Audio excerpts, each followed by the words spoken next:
Hello students, welcome back. आज की इस वीडियो में हम यहाँ पे ट्राइंगल्स में आगे बढ़ेंगे और मैं आपको बाकी के दो थियरम्स बताने वाला हूं जो आगे आपको पढ़ने चाहिए। हम 7.2 शुरू करें उससे पहले यहाँ पे अगर बात करते हैं 7.2 थियरम की, तो ये दोनों एक दूसरे के अपोजिट है। एक को समझेंगे, दूसरा समझ में आ जाएगा। 7.2 थियरम क्या कहता है? Angles opposite to equal sides of an isosceles triangle are equal. Okay, यहाँ पे एंगल्स किसके अपोजिट है? इक्वल साइड्स के। तो ऐसे ऐसे एंगल्स यहां पे इक्वल माने जाएंगे। और जब भी एक ट्राइंगल के अंदर दो साइड इक्वल होती है तो वो ट्राइंगल को आइसोसेलेस ट्राइंगल ही कहा जाता है। चलिए मैं आपको डायग्राम ड्रॉ करके एग्जांपल समझा देता हूं तो आपको अच्छे से समझ में आ जाएगा। ये आपका ट्राइंगल ABC है, AB और AC यहां पे दो साइड है। और यहां पे कहने का मतलब क्या है? Angles opposite to equal sides. Equal sides कौन सी? AB और AC। तो उसके अपोजिट में दो एंगल आते हैं, एक ये वाला एंगल जो कि इसके अपोजिट में है और एक ये वाला एंगल जो कि इसके अपोजिट में है। तो angles opposite to equal sides of an isosceles triangle are equal. समझ में आया? तो जब भी यहां पे दो साइड आपकी इक्वल होगी तो उसके अपोजिट में जो भी एंगल्स होंगे वो भी यहां पे इक्वल होने वाले हैं। ये 7.2 थियरम का मतलब है। आगे बढ़ते हैं 7.3 का। तो 7.3 क्या कहता है? चलिए, तो इसके लिए भी हम एक ट्राइंगल ड्रॉ करेंगे। अब यहां पे क्या कहा गया है? The sides opposite to equal angles of a triangle are equal. यहां पे इक्वल साइड्स थी और इस बार क्या है? इक्वल एंगल्स है। तो sides opposite to equal angles मतलब कि ये दोनों एंगल मान लो इक्वल है। तो sides opposite to equal angles मतलब ये एंगल के सामने ये वाली साइड आती है और ये एंगल के सामने ये वाली साइड आती है। तो जब भी दो इक्वल एंगल्स होंगे तो उसके सामने की दो साइड्स भी क्या होने वाली है? इक्वल होने वाली है। तो पहले वाले में क्या कहा था कि इक्वल साइड्स के सामने वाले एंगल्स इक्वल होंगे और दूसरे थ्योरम में क्या है? इक्वल एंगल्स के सामने वाली साइड्स को इक्वल माना जाएगा। ये बहुत ज्यादा इंपॉर्टेंट थ्योरम है, आपको हर जगह पे काम लगने वाला है। आगे बहुत सारे चैप्टर्स में भी ये थ्योरम काम लगेगा। ठीक है, उम्मीद करता हूं आपको ये समझ में आ गया है। अब हम बढ़ते हैं एक्सरसाइज 7.2 जिसका पहला क्वेश्चन हम यहाँ पे सॉल्व करते हैं। अब यहाँ पे 7.2 का क्वेश्चन नंबर 1 सॉल्व करेंगे। खास बात इस क्वेश्चन की ये है कि यहाँ पे आपको डायग्राम नहीं दिया हुआ है। तो चलिए डायग्राम सबसे पहले बनाते हैं। In an isosceles triangle ABC, एक ट्राइंगल है, आइसोसेलेस ट्राइंगल है ABC। चलिए ड्रॉ करते हैं। तो ABC हमने यहाँ पे बना लिया। Isosceles triangle ABC with AB equals to AC, ये दोनों यहां पे इक्वल है। आगे क्या कहा है? The bisectors of angle B and angle C intersect each other. Bisector of angle B and angle C, angle B and angle C के जो बाइसेक्टर्स है तो वो हम बाइसेक्टर्स बना लेंगे। ठीक है, ये दोनों बाइसेक्टर्स है, वो कहां इंटरसेक्ट करते? O पे इंटरसेक्ट करते। ठीक है, जॉइन A टू O। चलो, तो वो भी हमने कर लिया। उसके बाद क्या कहा है? शो दैट, अब प्रूव करने की बारी है। तो क्या प्रूव करना है? OB equals to OC। OB और OC इक्वल है, ये प्रूव करना है। And AO bisects angle A। चलिए दोनों चीजें प्रूव करते हैं। ठीक है, सबसे पहले तो एक बात समझते हैं। आइसोसेलेस ट्राइंगल है तो ये दोनों साइड इक्वल हमने बता दी, AB और AC, ये बात हो गई। क्या प्रूव करना है? OB और OC इक्वल है, ये हमें प्रूव करना है। ठीक है नहीं, प्रूव करना है। एक बात समझो, ये क्या है? ये जो लाइन जो B से निकली और ये जो लाइन C से निकली है, क्या है? B और C के बाइसेक्टर्स है। बाइसेक्टर्स का मतलब क्या होता है? ये और ये एंगल इक्वल होंगे, मतलब ये लाइन जो है उसने B एंगल को दो इक्वल पार्ट्स में डिवाइड किया। इसी तरीके से ये और ये इक्वल है। समझ में आया? अब एक बात यहां पे मैं समझाता हूं। हाफ ऑफ अब ओके, सबसे पहली बात, AB और AC इक्वल है, ये बात समझते हो आप? We know AB equals to AC, ये आप समझते हो। AB के सामने कौन सा एंगल आता है? एंगल C आता है। एंगल C को हम क्या पढ़ेंगे? ACB। तो AB के सामने ACB आता है तो एंगल ACB, और AC के सामने कौन सा एंगल आता है? एंगल B आता है, पढ़ेंगे ABC।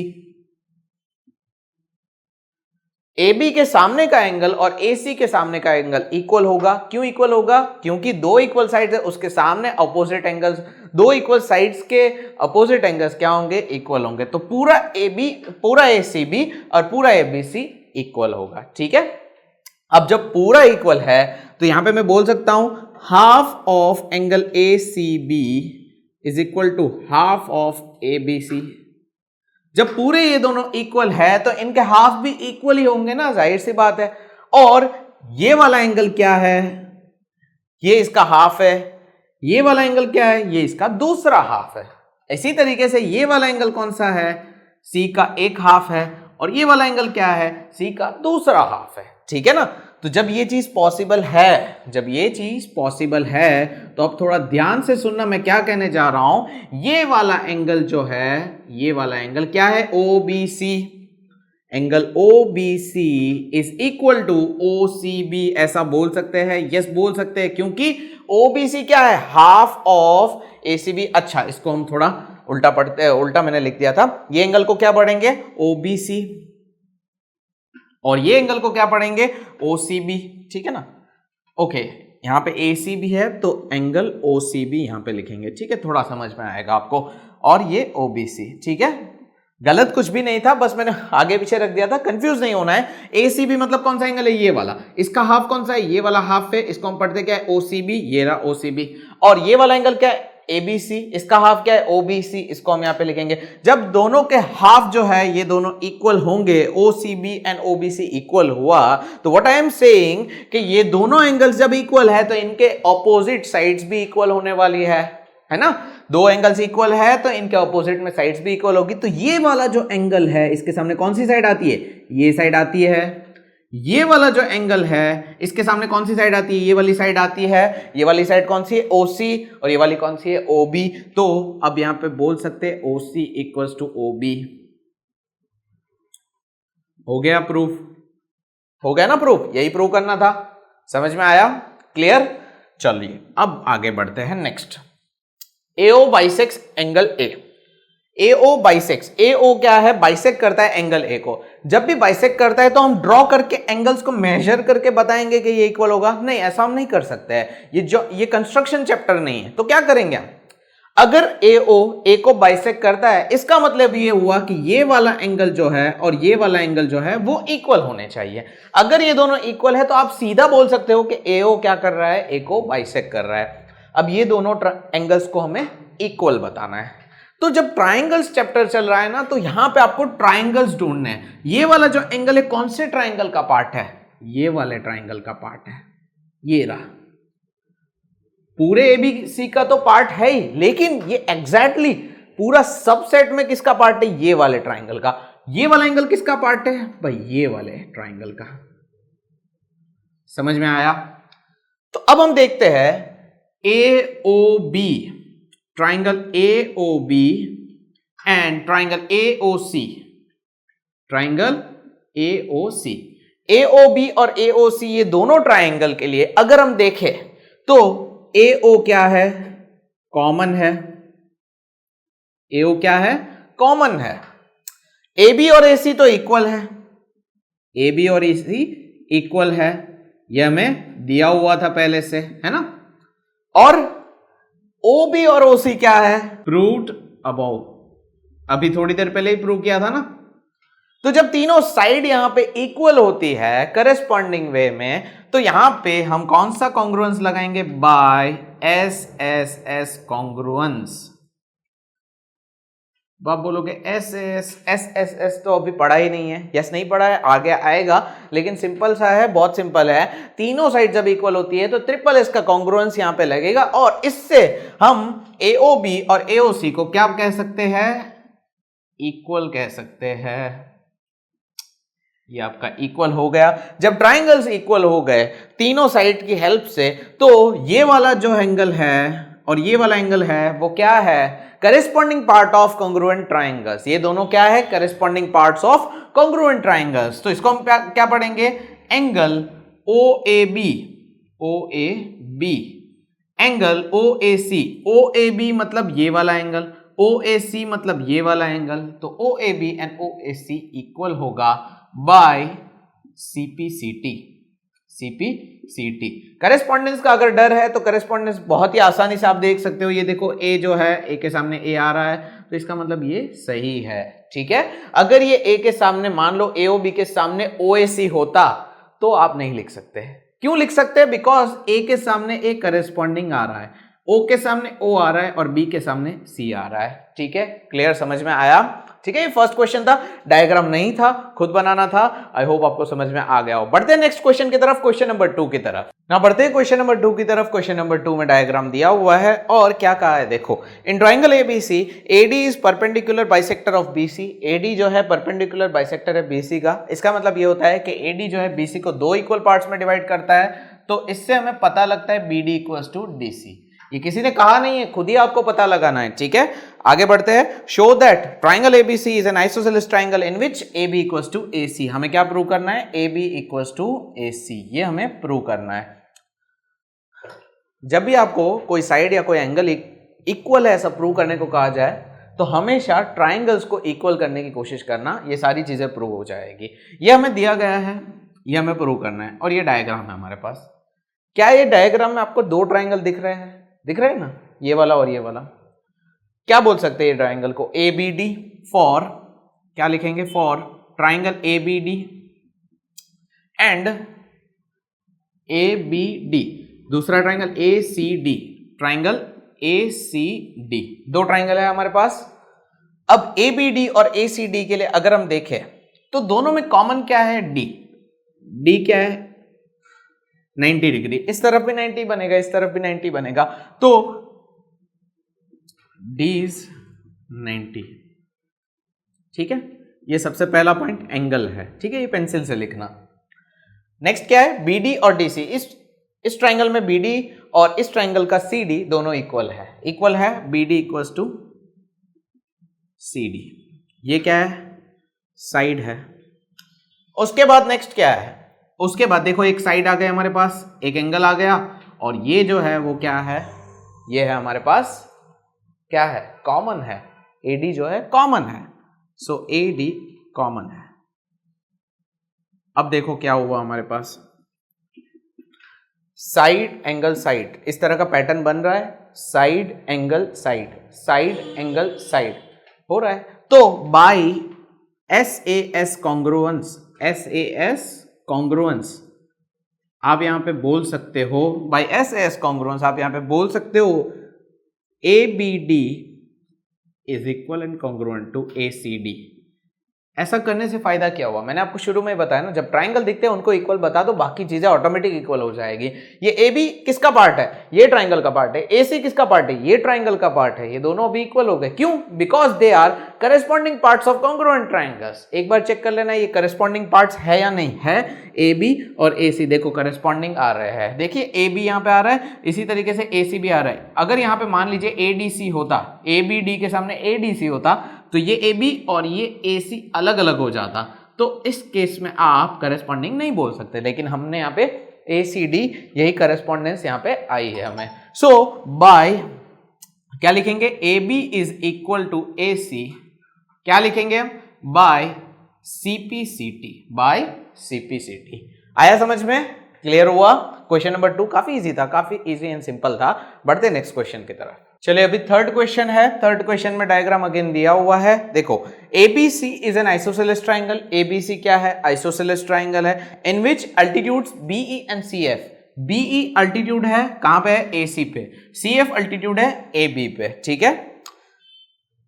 शो दैट, अच्छा यहां पे देखो क्या कहा है, ABC आइसोसेलेस है, लेकिन कहीं पे भी इन्होंने साइड्स इक्वल नहीं बताई है। लेकिन आगे चल के इन्होंने बताया हुआ है BE and CF are drawn to equal sides AC and AB। That means AB और AC क्या है? इक्वल है। ये यहां पे लिख के नहीं बताया, लेकिन वर्ड्स में बताया हुआ है। चलो ठीक है, वर्ड्स में भी आपको आइडेंटिफाई करते आना चाहिए। आगे पढ़ते हैं। Show that this altitudes are equal. Show that this altitudes are equal, इसका मतलब हमें यहां पे प्रूव करना है। अगर हम लिखे BE इक्वल्स टू CF, ये हमें प्रूव करना है। अब देखिए अगर मैं यहां पे बात करूं ना, तो AB और AC इक्वल है, तो हमें यहाँ पे ए बी और ए सी का यूज करना है। एक बात समझ लो, मैंने आपको क्या कहा था, ट्राइंगल बनाना है। तो ट्राइंगल आप बहुत सारे यहाँ पे बना सकते हो, ये ट्राइंगल बना सकते हो, ये वाला ट्राइंगल है, ठीक है, यहाँ पे बहुत सारे ट्राइंगल्स बन सकते हैं, लेकिन अभी कौन सा सिलेक्ट करना, ये बात भी बहुत ज्यादा इंपॉर्टेंट है। ट्राइंगल कोई भी सिलेक्ट करो, ए बी और ए सी उसमें आने चाहिए, मतलब एक तरफ ए बी होना चाहिए, एक टीम में ए बी होना चाहिए, दूसरी टीम में ए सी होना चाहिए, क्योंकि ये दोनों इक्वल है और इसका हमें इस्तेमाल करना है। अगर मैं ए बी साइड को रखता हूं, देखिए ए बी साइड को मैं डार्क करता हूं, ठीक है, तो होता क्या है, ए बी साइड जो है इसके सामने ये ट्राइंगल पहला एक बन रहा है, देखो बन रहा है, क्या नाम है, ए बी ई, तो लिख देते हैं for triangle A B E, रख दिया ए बी ई। अगर मैं ए सी की बात करूं तो ए सी ट्राइंगल, ए सी साइड को अगर मैं डार्क करता हूं तो ट्राइंगल कौन सा बन रहा है, ये वाला ट्राइंगल बन रहा है, देखो ये वाला क्या है, A C F, for A B E and A C F. चलो इससे हम आगे बढ़ते हैं, होगा क्या, ए बी और ए सी एफ में सबसे पहले तो भाई ए बी और ए सी इक्वल है, ए बी और ए सी क्या है, इक्वल है, इसको हम क्या लिखेंगे, गिवन। उसके बाद हम यहां पे देखते हैं, लेट्स ड्रॉ द ट्राइंगल्स ताकि थोड़ी क्लैरिटी मिल जाए। ये मैंने ए बी ई बना दिया और दूसरी तरफ मैं ए ये बना देता हूं, ठीक है, ए सी एफ। ये बनाने का रीजन ये है कि इसको अलग करेंगे तो अच्छे से समझ में आएगा, ये दोनों साइड इक्वल है, चलो ठीक है। इन दोनों ट्राइंगल्स में 90 डिग्री आ रहा है, यस, दोनों अल्टीट्यूड्स है, बी ई अल्टीट्यूड है ना, 90 बना है, ये 90 बना है, तो हम क्या लिखेंगे, angle E equals to angle F 90 degree. चलो ये भी हो गया, तो एक साइड हो गया हमारे पास और एक यहां पे एंगल हो गया। अब क्या करेंगे हम, ए ई और ए एफ ये दोनों साइड को हम इक्वल नहीं बता सकते हैं, और ये बीई और सी एफ इसको हम इक्वल नहीं बता सकते, क्यों, बीई और सी एफ तो इक्वल बताना है, प्रूव करना है, तो इसको ऐसा कैसे बताएंगे। लेकिन एक चीज नोटिस की, इस बार कॉमन साइड नहीं है, कॉमन एंगल है, देखो हर बार साइड होती है ना, इस बार क्या है, एंगल है, एंगल ए दोनों में कॉमन है, सो एंगल ए क्या लिखेंगे हम, कॉमन। अब अगर हम देखें तो कौन सा कॉन्ग्रुएंस लग रहा है, angle angle side, angle angle side लग रहा है, यस, तो यहां पे by AAS congruence, by AAS congruence आप यहां पे क्या कर सकते हो, ABE एंड, सॉरी एंड नहीं लिखेंगे, ACF ये क्या होंगे, इक्वल होंगे और कॉन्ग्रुएंट होंगे, और BE और CF क्या है, BE एंड CF क्या है, इक्वल है, ठीक है, देख लेते हैं BE CF करेस्पॉन्डेंस आ रही है, तो they are corresponding parts of congruent triangles, तो बाय CPCT आप BE एंड CF को इक्वल बता सकते हो। समझ में आया, क्लियर हुआ, ये ट्राइंगल्स को किस तरह से आइडेंटिफाई करते हैं, सारी चीजें क्लियर हुई आपको, ठीक है। सो बढ़ते हैं नेक्स्ट क्वेश्चन की तरफ, क्वेश्चन नंबर 4। नाउ अगर फोर्थ क्वेश्चन की बात करूं तो डायग्राम भी सेम है और सम भी सेम है, ठीक है, थोड़ी उल्टी चीजें दी हुई है। अब देखो क्या, ABC is a triangle in which altitudes BE and CF, two sides AC and AB are equal। इस बार क्या किया है, altitudes को equal बताया हुआ है, BE and CF को, तो हम क्या लिखेंगे, BE and CF, BE equals to CF, ये इस बार हमें दिया हुआ है। आगे क्या कहा है, show that ABE equals to ACF, हमें यहाँ पे ABE और ये प्रूव करना है, ठीक है, मजा आ रहा होगा, सेम सम है।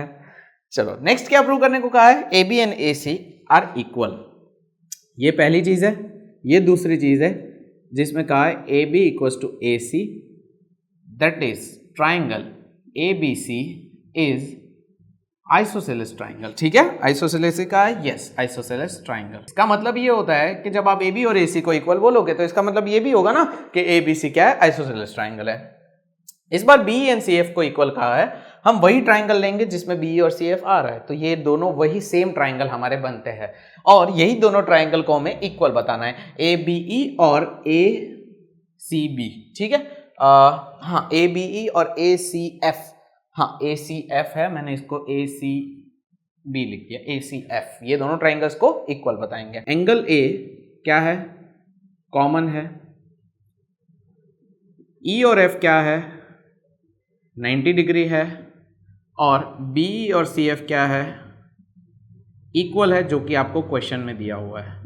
एंगल साइड से आप यहाँ पे क्या कर सकते हो, ए एस से आप बोल सकते हो A B E is equal to A C F. तो सबसे पहला पॉइंट आपका हो गया।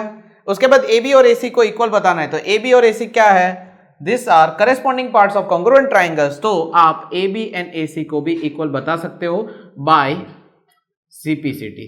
प्रीवियस केस में क्या था, हमें ए बी और ए सी दिया गया था, नो ट्राइंगल, कुछ भी नहीं, और ट्राइंगल को इक्वल प्रूव किया, बी और सी एफ को हमने सीपीसीटी से इक्वल बताया। इस बार हमें ट्राइंगल दिए, अल्टीट्यूड्स को इक्वल दिए और सामने से कहा कि ये ट्राइंगल को इक्वल प्रूव करो। ये क्वेश्चन थोड़ा अच्छा है आपके फेवर में, क्योंकि ट्राइंगल डायरेक्टली बोल दिए थे।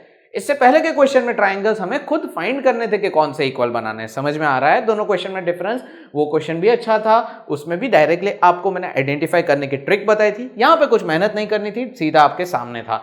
ए बी और ए सी सीपीसीटी से इक्वल हुआ, therefore triangle ABC is isosceles triangle. ठीक है, आइसोसेलेस ट्राइंगल। समझ में आया? बहुत सिंपल और बहुत ही इजी है। 4 सम्स हमने 7.2 एक्सरसाइज के कंप्लीट कर दिया। आई होप आपको समझ में आए होंगे। बाकी के सम्स हम नेक्स्ट वीडियो में देखेंगे। सो मिलते हैं नेक्स्ट वीडियो में, तब तक के लिए गुड बाय, टेक केयर।